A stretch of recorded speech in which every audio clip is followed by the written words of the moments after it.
Il y avait des aromates pour l'encens, Exode 25:6.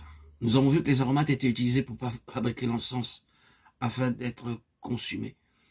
Lisez les instructions pour leur préparation dans Exode chapitre 30, versets 34 à 38. L'huile d'onction parle du service que nous devrions rendre dans la maison de Dieu. L'encens parle de l'intercession qui monte du cœur des croyants devant le trône de Dieu. Dans le sanctuaire de Dieu, l'encens brûlait jour et nuit sur l'autel d'or dans le lieu saint. De même qu'il n'était jamais permis à la lumière du chandelier d'or de s'atteindre, de même l'encens devait brûler sans cesse jour et nuit. La lumière parle de la parole de Dieu et l'encens parle de l'intercession et de la prière qui monte devant Dieu par l'intermédiaire du souverain sacrificateur. Nous avons tous une part à cela. Que ma prière vienne devant toi comme l'encens, l'élévation de mes mains, comme l'offrande du soir, psaume 141, 2. D'après Apocalypse chapitre 8, versets 2 et 3, l'encens est le symbole de la prière des saints. Et je vis les 7 anges qui se tiennent devant Dieu. Et il leur fut donné 7 trompettes. Et un autre ange vint et se tint debout devant l'autel, ayant un encensoir d'or, et beaucoup de parfums lui furent donnés pour donner efficace aux prières de tous les saints sur l'autel d'or qui était devant le trône.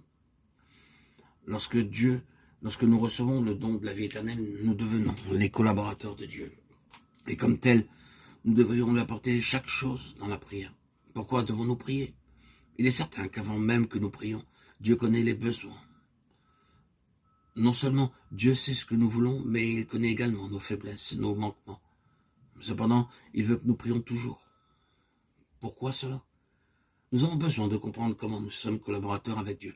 Lorsque nous commençons à parler avec lui dans la prière, il commence alors à travailler dans d'autres lieux. Cette pensée nous est rendue très clairement dans Apocalypse chapitre 8, verset 5, qui suit immédiatement le verset déjà cité. Et l'ange prit l'encensoir, le remplit du feu de l'autel et le jeta sur la terre. Et il eut des voix, des tonnerres, des éclairs et un tremblement de terre. Oui, ici le jugement de Dieu est prêt d'être répandu sur toute la terre. Tonnerre, éclairs et tremblement de terre parlent du jugement final de Dieu sur le point d'être exécuté.